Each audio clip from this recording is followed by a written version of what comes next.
신학 연사님을 소개해 드리겠습니다. 저희 행사 준비 단계에서 유성진 위원님이 강력히 추천해 주신 이승재 대표님이신데요.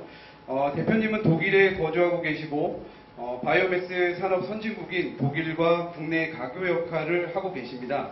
서유럽 나무에너지의 이용 사례와 현황에 대해 깊이 있는 강연이 기대되는데요. 대표님을 모시겠습니다. 박수 부탁드리겠습니다.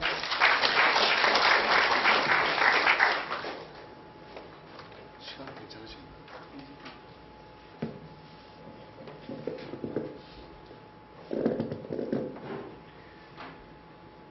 좋은 자리 만들어주셔서 감사합니다. 와보니까 좀 난감한데요. 사실 이 자리에는 임업을 업으로 하고 계시는 분도 참석하신 것 같고요.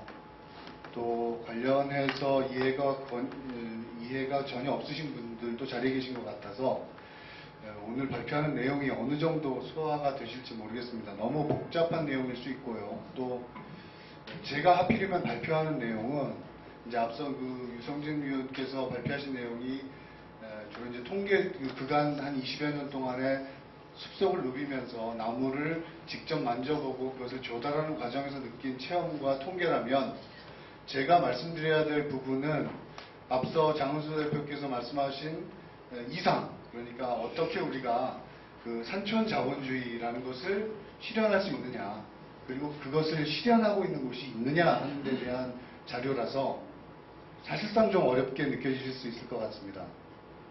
가능하면 조금 더 짧게 하고요. 나중에 질의응답을 받을 수 있는 시간이 있으면 더 보강하도록 하고 내용은 좀 휙휙 넘어가도록 하겠습니다. 저는 19년 동안 독일에 거주하면서 이 나무와 관련된 나무를 에너지로 사용하는 분야에 있어서의 나무에너지 열공급 사업 컨설팅과 설비 매니지먼트를 해왔습니다. 독일 SWIT의 이승재입니다. 반갑습니다.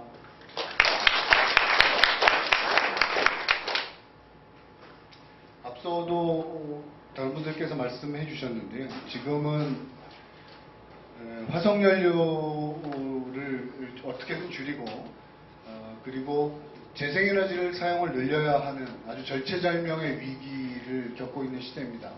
이걸 좀 다른 말로 표현하면 나무에너지의 시대가 다시 도래했다라고 얘기할 수 있을 것 같은데요. 화석연료가 지배적인 에너지가 된 것은 사실 그렇게 오래되지 않았습니다. 150년 전, 그러니까 산업혁명 이전으로만 돌아가도 그때는 지구를 지배하는 대부분의 에너지는 나무였고요.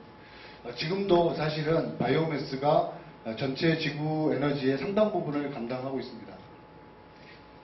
앞서 이런 말씀을 드리는 이유는 지금 우리는 우리 숲에서 자라는 나무를 또는 지구상에 있는 나무를 어떻게든지 연료로 고민해야 하는 시대에 와 있습니다.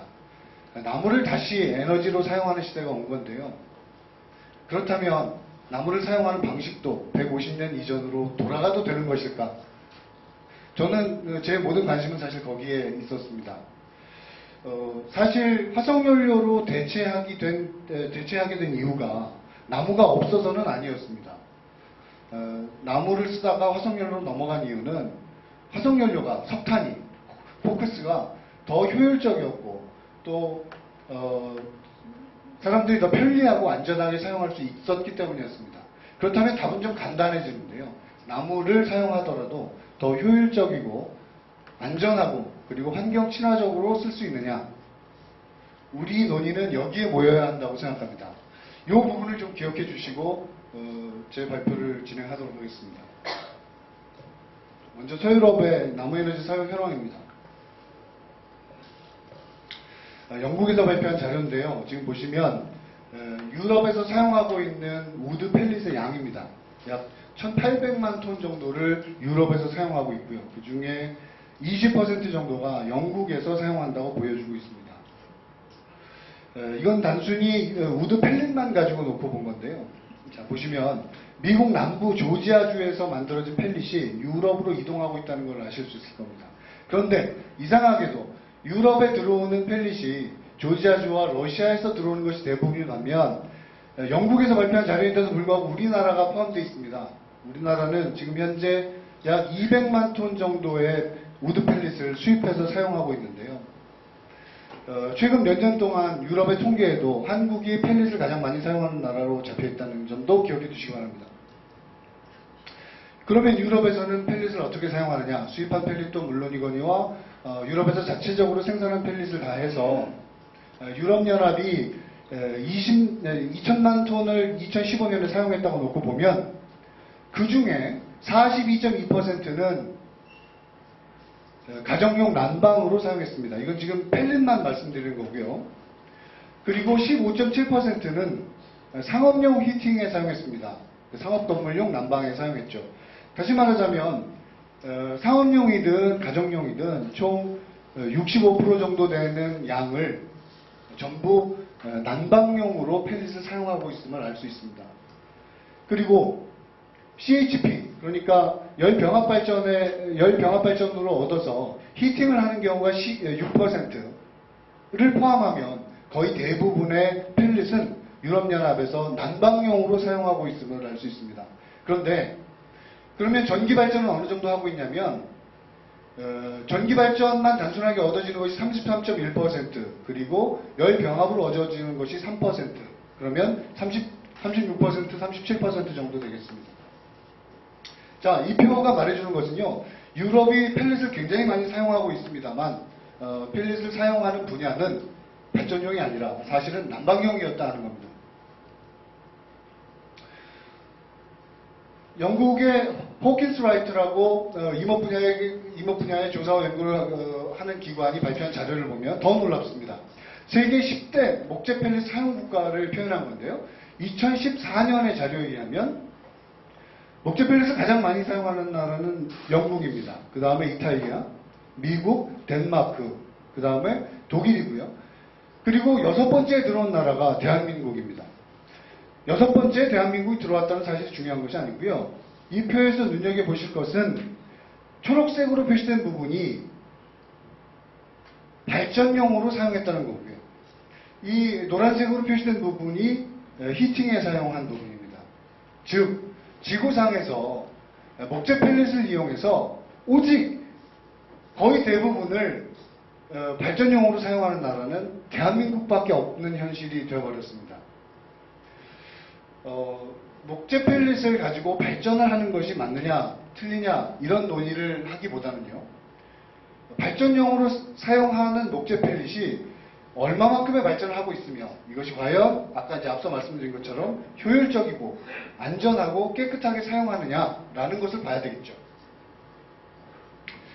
두 번째는 우드칩입니다. 이제 나무 에너지는 저는 이제 사실은 목재 에너지라고 부르는 것에도 좀 거부감이 있습니다. 나무를 에너지로 사용할 때는 이 가구재라든가 구조재처럼 가공하는 것이 아니라 나무를 파쇄하거나 단순히 압축하기 때문에 그것을 목재라고 얘기하는 것이 맞지 않다고 생각하는데, 어쨌든 서유럽의 이 목재 에너지에는 우드칩, 대표적으로 우드칩, 장작, 그 다음에 펠릿, 또 톱밥도 일부 섞여 있습니다. 우드칩 사용 현황을 보시면 유럽연합 28개국이 2015년에 사용한 우드칩을 집계해 봤더니 이만큼의 우드칩을 사용했습니다. 수치를 보시기보다는 독일과 핀란드, 프랑스, 스웨덴, 폴란드식으로 우드칩을 많이 사용했고요. 특이점은 총 3,696개의 1메가와트 이상급의 우드칩 보일러가 유럽연합에 돌아가고 있다는 사실입니다. 1메가와트 이하의 우드칩 보일러는 통계에도 잡히지 않을 정도로 많고요. 1메가와트 이상만 계산했을 때 4,000개 정도가 유럽연합에서 돌아가고, 그것은 모두 우드칩으로 돌아가고 있다는 사실입니다. 그리고 그 우드칩으로 돌아가고 있는 1메가와트 이상의 보일러는 75%가 난방용으로 이용하고 있다는 것도 보실 수 있습니다. 자, 이번에는 독일인데요. 그 중에 이제 대표적으로 나무 에너지를 사용하고 있는 나라가 독일입니다. 그런데 이제 저는 어떤 생각이 드냐면, 저는 19년 정도 독일에 생활해서 제가 지금 말이 느리고 표현력이 좀 짧은 것은 너무 오래 살다 보니까 그런 거니까 이해를 해주시고요. 너무 오래 살다 보니까 어떤 생각이 드냐면, 독일과 한국을 단순히 비교하는 것은 좀 어렵다. 먹는 문제에서부터 교육, 사업 문제, 대부분이 우리가 다이다이로 독일하고 붙어서 대화하기는 좀 어렵다는 생각이 듭니다. 그런데 두 가지 분야에 있어서는 우리가 어쩔 수 없이 독일과 다이다이로 붙어서 대화를 해야 되는 경우가 있습니다.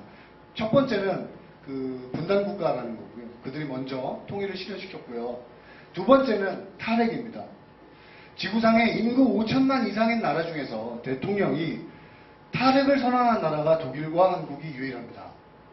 물론 뭐 오스트리아 같은 나라도 탈핵을 했지만 인구가 800만밖에 안 되죠. 그러니까 독일이 어떤 과정을 거쳐서 어떻게 에너지 문제를 해결하고 있는가는 사실상 우리에게 큰 좌표가 되리라고 저는 생각하는데요. 그런 측면에서 보시면 독일은 1914년에 이미 신재생에너지로 25% 이상의 발전을, 25% 이상의 전기를 만들어 생산했습니다. 그것뿐만 아니라 2014년에 보면 신재생에너지로 난방에너지의 9.9%도 생산해냈습니다.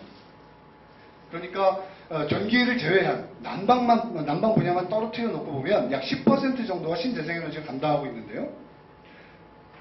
약 131TWh 정도 되는데 131TWh 정도 되는 신재생에너지 난방 중에서 태양열과 지열이 차지하는 비중은 기껏 해봐야 6%밖에 되지 않습니다. 실제 신재생에너지 난방 분야의 대부분은 73.5%가 나무를 이용한 난방이었다 하는 점은 매우 특이점입니다. 이 통계는 오스트리아나 스위스나 이렇게 신재생에너지 산업이 활발한 나라에서는 거의 비슷합니다. 독일의 가정용 난방에너지연별 점유율을 한번 살펴보면요. 다시 말하자면 아까 73.5% 되는 나무 에너지 중에 장작이 차지하는 비중은 72.5%였고요. 펠릿은 9.5%, 우드칩은 8.2%에 불과했습니다. 대부분이 장작을 사용해서 난방을 한 경우를 포함하고 있다는 걸 아실 수 있을 겁니다. 우리가 침대가 과학이듯이 유럽은 벽난로가 가구나 마찬가지 개념이기 때문에 장작을 상당히 많이 사용합니다. 오스트리아의 경우에는요, 더합니다. 독일보다도 훨씬 더 신재생에너지 난방 중에서 나무가 차지하는 비중이 높은데요. 총 375만 대의 가정용 난방기구를 조사한 결과 나무가 차지하고 있는 것이 70여만 대입니다. 우드칩이든 장작이든 또는 톱밥이든 펠릿이든 18.6%를 차지하고 있고요. 등유와 가스 난방을 다 합친다 하더라도 16.6%밖에 되지 않기 때문에 오스트리아는 특이하게도 화석에너지 난방보다는 나무에너지 난방이 더 많은 나라입니다. 이 통계에서 숨겨진 사실은 원거리 열공급이 열공급 사업으로 사용하는 에너지도 대부분이 나무이기 때문에 오스트리아는 이미 나무를 에너지로 사용하는 분야가 상당히 많이 발전되어 있음을 아실 수 있을 겁니다. 오스트리아의 목재 사용 현황을 표로 나타낸 건데요. 나무를 베서 제재목을 만들고 산업목을 만들고 각재를 만드는 전 과정, 여기 이제 수입 제재목이 약 560만 입방 정도가 포함이 되는데 그렇게 해서 나무를 사용했을 때 각 단계별로 나오는 임업 부산물은 에너지로 활용하게 되고요. 이것을 나무의 단계적 활용이라고 하는데 무려 오스트리아에서 연간 1,500입방의 나무를 에너지로 사용하고 있다는 것을 아실 수 있습니다. 이 정도의 자료가 이제 발굴해서 발표를 해드리면 보통 배운 분들은 박수를 한번 보내주시는데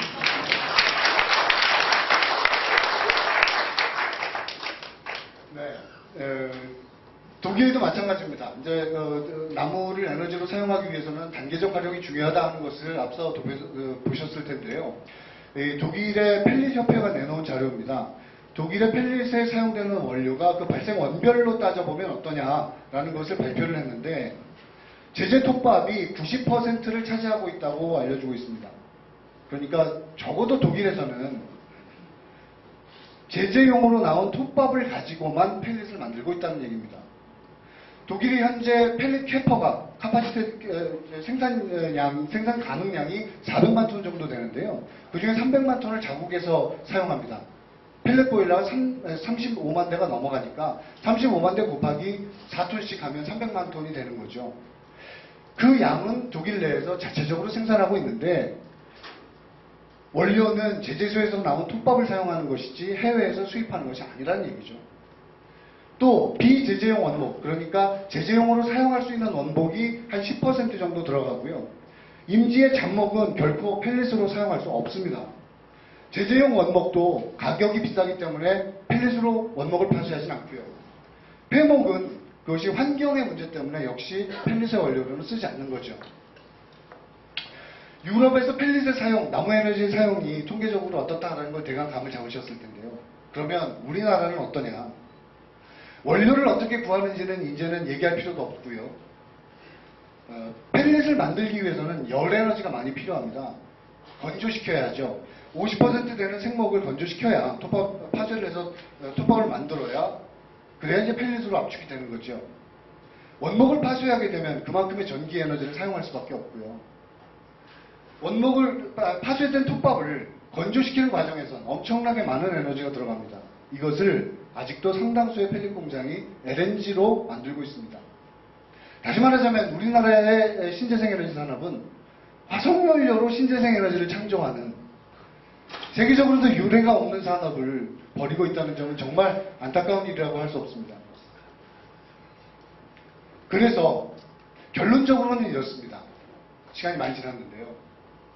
나무를 사용할 때는 앞서 말씀드린 것처럼 나무는 공공재입니다. 그것은 누가 사유림으로 가지고 있다고 하더라도 그게 그 사람이 다 없앨 수는 없는 거죠. 그런 것과 마찬가지로 효율적이고 안전하고 깨끗하게 써야 하는데 석탄 화력발전소에다 나무를 혼수하는 일은 결국 25%의 전기를 생산하기 위해서 나머지 75%를 손실로 날리는 어리석은 일이 되는 겁니다. 열병합발전을 사용하면 이것을 어느 정도 해결할 수 있습니다. 전기 생산 발전은 비슷하겠지만 온수로 55%를 생산하게 되므로 이것을 손실률을 25%로 놓고 볼 때 약 75% 나무가 가진 에너지를 100이라고 놓고 보면 75를 에너지로 사용할 수 있다는 점에서 우리는 나무를 사용할 때는 열병합 발전을 사용해야 된다라고 얘기하는 거죠. 나무를 더 효율적으로 활용하는 방법도 이미 나와 있습니다. 난방 보일러에 사용하는 거죠. 지금 현재 유럽이 가지고 있는 기술을 보면 보일러의 효율이 96% 이상을 찍고 있습니다.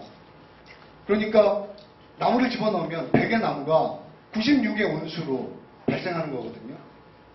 따라서 소형으로 열병합 발전을 짓고 보조적으로 난방 보일러를 사용한다면 앞서 우리가 이상으로 생각했던 숲에서 자본주의를 깨닫기 위해서 산촌 자본주의를 만들기 위해서 필요한 에너지 문제를 해결할 수 있다고 보는 겁니다.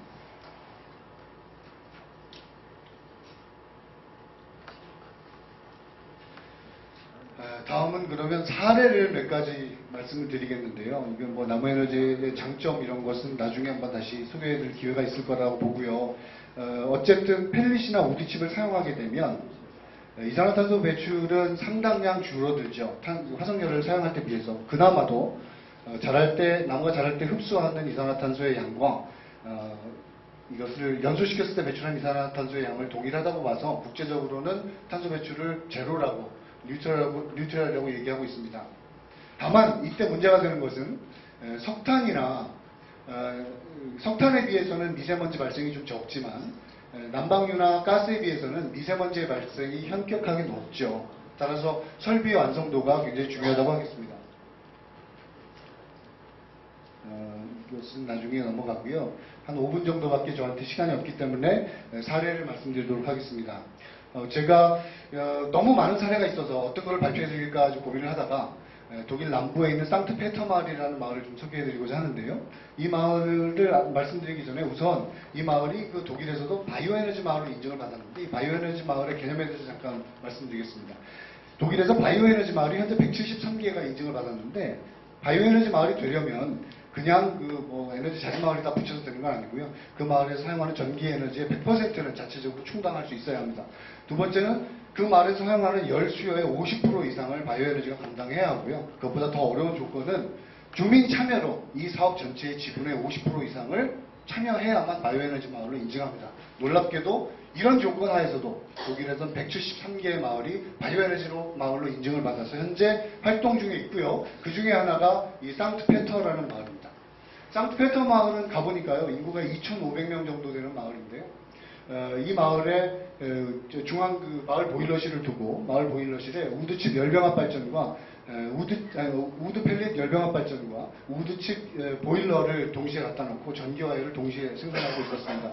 이런 방식으로 주변에 있는 1600헥타 되는 살리면서 에너지를 얻어내고 연간 우드칩을 12,000입방 정도 사용하면서 기름도 등유를 대체하고 그다음에 온실가스를 잡아내고 있는 마을이었습니다. 이 상트페터마을은 마을은 독일 남부의 프랑크푸르트에서도 밑으로 내려가는데 이 지대가 검은 숲이라고요. 슈바르츠발트라고 하는 지역입니다. 프랑스하고 국경 지역에 있는 마을이고요. 상트페터마을의 마을의 중앙 보일러실, 그러니까 열공급 사업을 하고 있는 센터라고 할 수 있는데 이 센터에 있는 각종 설비들을 제가 개념도를 그려본 겁니다. 추결조가 중간에 자리 잡혀 있고요. 이 우드칩 열병합 발전과 우드칩 보일러와 펠릿 열병합 발전이 열을 생산하고 전기를 생산하거나 열을 생산해서 추결조에다 저장하고 이 추결조에서 온수로 각 가정에다가 또는 건물에다가 온수를 보내주는 방식입니다. 총 출력이 5,640kW. 이것은 이제 열 출력을 말씀드리는 거고요. 펠릿은 시간당 190kW 정도의 전기를 생산하고 있었습니다. 이 방식으로 상트페터 마을이 어느 정도 전체 수요를 커버하고 있는지를 표로 보여드렸는데요. 전기는 필요한 양이 700만 kWh, 연간 700만 kWh 정도 된다면 포토볼타익하고 수력, 풍력, 펠릿 열병합 발전에서 나온 전기를 포함해서 이미 2100만 kWh를 생산하고 있고요. 난방 분야에 있어서는 펠릿 열병에서 나온 폐열과 우드칩 보일러에서 나온 온수를 포함해서 900만 kWh를 생산하고 있었습니다. 이 방식이라면 연간 이 마을에서만 18,300톤의 이산화탄소를 절감하는 사업이 되는 거죠. 마을은 이 사업을 정부가 주도해서 한 것은 아니었고요. 이 마을 주민들은 마을의 에너지 조합을, 상트페터 에너지 조합을 만들어서 마을 주민들이 직접 참여하면서 이 사업을 이끌어 왔습니다. 이들이 가지고 있는 조합 강령을 보니까 조합 강령에는 번역해보면 이렇게 되어 있었습니다. 기후변화에 대응하는 지속가능한 에너지 경제를 우리가 한번 만들어보자. 따라서 분산형 에너지 공급으로 에너지를 수입하는 데서 탈피하는 마을로 가꿔야 한다. 또 에너지 가격을 안정화시켜서 다시는 화석연료로 돌아가는 일이 없도록 한다. 세 번째는 주민 참여를 극대화한다 하는 목표를 가지고 있었고요. 지금 보이시는 마을 지도 중에서 노란색으로 표시되어 있는 부분이 열배관을 통해서 열을 한 마을 보일러실에서 얻어 쓰고 있는 건물들이었습니다. 열배관은 총 6km 정도 깔려 있고요. 지관이 6.1kW, 총 223개의 건물에 열을 공급하고 있고 연평균 950만 kWh의 열을 생산해서 그것을 마을에서 사용하고 있었습니다. 전기는 아까 펠릿 가스피케이션, 열병합 발전을 생산하는 거죠. 총 투자비는 640만 유로 정도 들었습니다. 사진으로 몇 가지 보시면은요, 열공급 사업소의 전경입니다. 그 우드칩 저장고고요. 우드칩을 집어넣고 생산하는 과정을 보여드리고 있습니다. 마을에서 직접 주민들이 조합을 결성해서 주변에 있는 나무를 끌어모으고요. 겨울에는 우드칩 사용량이 워낙 많기 때문에 일부 반경 50km로 인해서 업자들로부터 구입하는 경우도 있겠죠. 펠릿 가스피케이션 설비입니다. 소형으로 나무에서 가스만 빼내서 가스모터에다 집어넣고 가스모터가 돌아가면서 발전기를 돌리는 원리죠. 이미 소형 전기 생산에서는 가스피케이션은 유럽에서 상당히 보편화되어 있고 상용화되어 있습니다. 펠릿 가스피케이션은 놀랍게도 이런 마을에서 돌아가는 가스피케이션 설비임에도 불구하고 연간 7,500시간 이상 가동했었습니다. 펠릿 가스피케이션 열병합 발전이고요. 그 다음에 우드칩 보일러의 모습, 또 마을에서 운영되는 보일러이기 때문에 전기 집중기까지 갖추고 있었습니다. 각 마을 건물에는 열 교환기가 설치되는데요. 열 교환기의 크기도 겨우 가로 세로 50m, 아니 50cm, 100cm 정도밖에 되지 않습니다. 그 안에서 열 교환기가 설치되고 열량계가 설치돼서 각 가정에서 사용하는 열을 수시로 체크할 수 있고 심지어는 중앙 센터에서 각 가정의 보일러들까지 조절할 수 있죠. 온도는 물론이군요. 껐다 켰다까지 중앙 통제가 가능하기 때문에 휴가를 간 사람들도 마을 통제소에서 휴가 간 집에 전원을 차단하거나 열 공급을 중지시킬 수 있기 때문에 마을 주민들로서는 안 할 수 없는 사업이 되어버린 거죠. 열 배관은 2010년 5월부터 매설을 해가지고 2011년에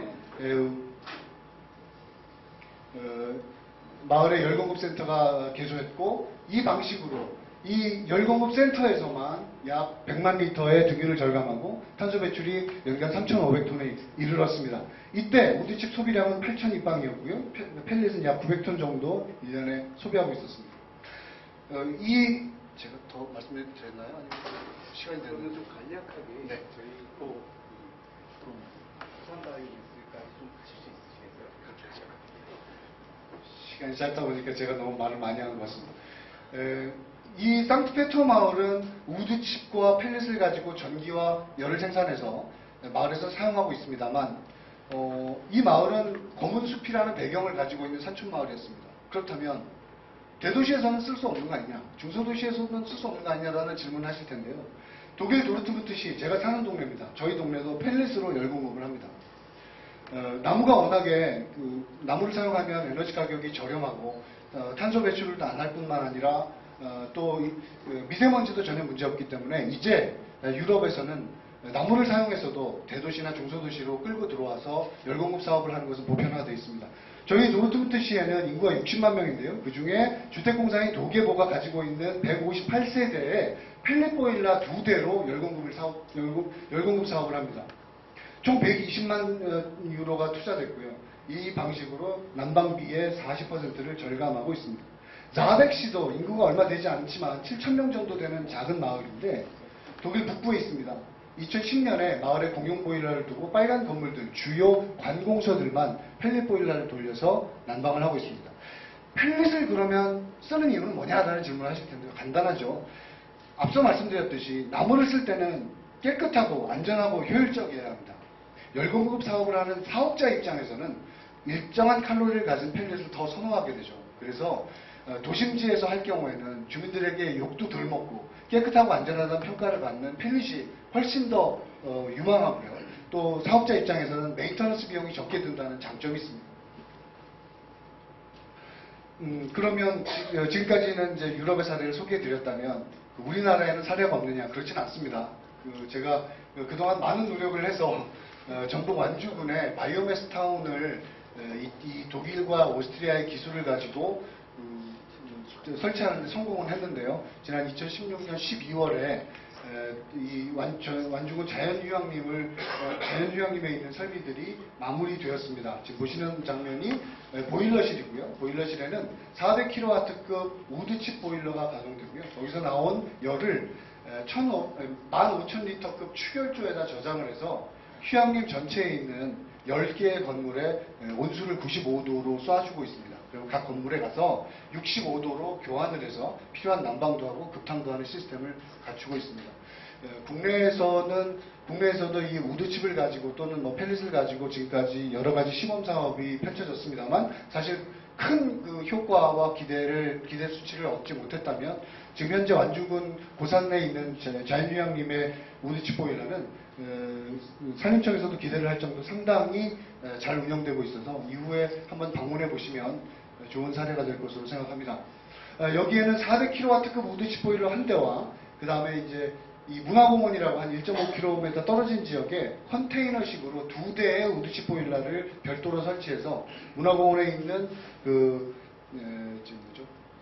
식물원 난방을 별도로 감당하고 있습니다. 5,000리터급 추결조가 3대에 들어가 있고요. 이 밑에 있는 컨테이너식에는 3,500리터급 추결조가 2대에 들어가 있습니다. 개념적인 말씀드리면 우드칩 보일러와 추결조가 있고요. 굴뚝이 이렇게 마련되어 있고 저장고가 벽 바깥에 붙어있는 형식입니다. 본래는 우드칩 가스피케이션 설비까지 설치가 되어 있었는데 이 부분은 논의하는 과정에서 생략이 되고 사업이 좀 반으로 축소됐죠. 그래서 우드칩 보일러는 현재 돌아가고 있고 이것은 시공 사례입니다. 이 설비를 완주군에 설치하기 위해서 제가 무려 4년 동안 설비업체도 조사하고 완주군의 사례도 조사하고 또 설비업체하고 대화도 하고 설계도에 반영을 시키고 이런 과정을 거쳤습니다. 그러다 보니까 작년에 불을 붙일 때 이게 얼마나 반가웠던지요. 국내 최초로 나무 보일러의 이름을 가지고 있습니다. 제 아들이 가온인데 나온이라고 부르는데요. 나무의 온기라는 뜻이니까 한번 꼭 방문해 보셔서 나무의 온기를 느껴보시기 바라겠습니다. 열공급센터의 모습은 도면을 그려보면 이렇게 되고요. 또 유럽의 그 나무에너지 지원 사업, 나무에너지 산업이 이렇게 체계적으로 갖춰지고 실제로 효율과 안전과 그다음에 환경성을 유지할 수 있는 이유는 관련 정책도 상당히 잘 되어 있기 때문입니다. 이들은 우리처럼 보일러에다가 지원을 해주는 방식이 아니고 보일러의 효율을 높일 수 있으면, 다시 말하자면 보일러를 갖다 놓고 추결조를 갖다 놓으면 지원금을 더 줍니다. 그리고 배기가스 회수 장치를 사용하면 또 지원금을 주고요. 단열을 하면 또 지원금을 줍니다. 또 우리는 그게 아니라 400만 원짜리 보일러를 놓으면 그중에 300만 원을 지원해주고 무려 70%를 지원해주고도 효과를 제대로 못 보고 있다는 것은 안타까운 일이라고 하지 않을 수 없겠습니다. 뭐 나중에 기회가 있으시면 저희 홈페이지도 한번 방문해 주시면 더 좋은 자료를 얻으실 수 있고요. 오늘 주제가 숲에서 자본주의를 껴안다인데요. 그런데 사실 우리의 나무에너지 상황은 자본주의가 숲을 위협하고 있는 상황입니다. 만약 이런 식으로 나무를 에너지로 사용할 경우, 다시 말하자면 나무의 단계적 활용을 무시하고 원목을 파쇄해서 펠릿을 만들고 그리고 수입해서 화력발전을 사용한다면 우리 살림을 망치는 것은 물론이고 우리 임업을 망치는 것은 물론이고 동남아에 있는 열대우림까지도 우리가 망쳐먹었다는 얘기를 들을 수 있을 것 같습니다. 나무를 에너지로 사용하는 일은 우리가 지난 40년 동안 갖고 있는 숲을 사용하는 일이고요. 그럴 때는 원칙이 있습니다. 그 원칙은 재생에너지의 원칙과 동일한데요. 첫 번째는 이것은 재생에너지를 사용하는 일이기 때문에 지속 가능해야 합니다. 우리 숲에서 나온 것을 단계적으로 활용해야 된다는 얘기고요. 그리고 지역 분산형으로 에너지를 공급할 수 있는 사업으로 가야 한다고 믿습니다. 여기 계신 분들께서 오늘의 논의가 좀 도움이 되셨기를 바랍니다. 감사합니다.